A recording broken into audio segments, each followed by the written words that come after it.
ഇന്ന് തന്നെ ഡൗൺലോഡ് ചെയ്യൂ. കാണൂ നിങ്ങളുടെ ഫേവറേറ്റ് ഷോസ്. അമ്മയോട് നെറുകേട് കാണിച്ചില്ലായിരുന്നെങ്കിൽ ഈ അടുക്കള ജോലിയൊക്കെ എന്ത് കഷ്ടപ്പെട്ടിട്ടാണല്ലോ അമ്മ തന്നെ ചെയ്യുമായിരുന്നല്ലോ. അവന്റെ ഒരമ്മ ദുശകനം പിടിച്ച ജന്മം. ആ നശിച്ച ജന്മത്തെ കണ്ട ആ ദിവസം പോക്ക. ദേ ആ പൂതനയുടെ വക്കാലത്തും കൊണ്ട് വന്നാലുണ്ടല്ലോ നിന്നെ ഞാൻ ചവിട്ടി പുറത്താക്കും.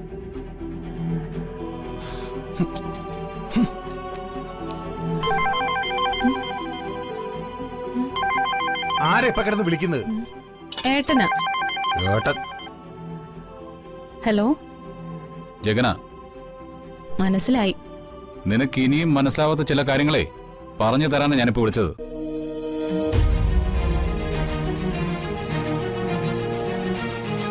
നീ ആരാടി? കൊച്ചു രാജാവിന്റെ മോളോ?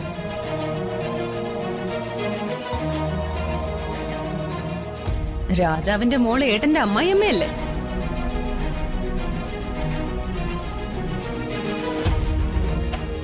അപ്പൊ നിനക്ക് അറിയാം. എന്നിട്ടാണോടി നീ ആ അമ്മയെ ദ്രോഹിച്ചത്? എന്റെ കുഞ്ഞിനെ കൊന്നവര് ഒന്നിനെ ഞാൻ വെറുതെ വിടില്ല. ഒരമ്മയുടെ മനസ്സ് മനസ്സിലാക്കാനാവാത്ത നീയൊക്കെ പ്രസവിക്കാതിരിക്കുന്ന നല്ലത്. സ്വന്തം പെറ്റമ്മയെ മുറിയിലിട്ട് അടച്ചിട്ട് ഭാര്യയ്ക്ക് സ്തുതി പാടിയ മൊണ്ണനായ മനോജിന്റെ കുഞ്ഞിനെ പ്രസവിക്കാതിരുന്നതാ നീ ചെയ്ത ഏക പുണ്യം.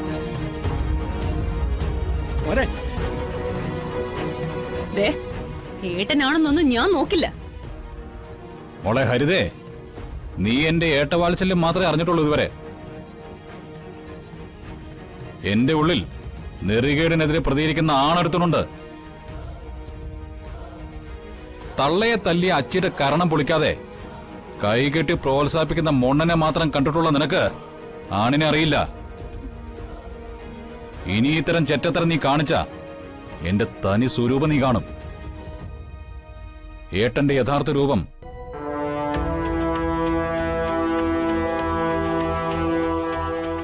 അച്ഛൻ എപ്പോഴും പറയുന്ന നീ കേൾക്കാറില്ലേ?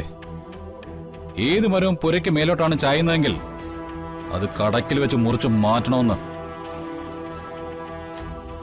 അത് ഞാൻ ചെയ്യും. നിന്റെ കെട്ടിയവന്റെ കൊടുക്കടി ഫോൺ. മോനെ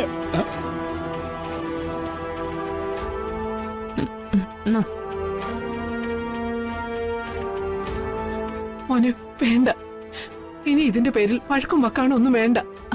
ആ ഫോണിൽ തന്നെ. ഹലോ, നീ എവിടെയാടാ? അടുക്കളയിലോ അതോ അലക്കുപുരയിലോ?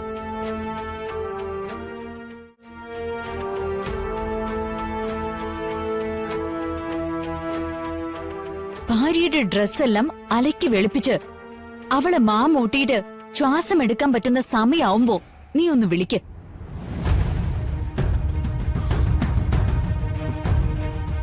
താടിയും മുടിയൊക്കെ ഉള്ള എന്റെ അനിയത്തിക്ക് ഒരു ഉപദേശം തരാനുണ്ട്. മോളെ വേണ്ട, മതി.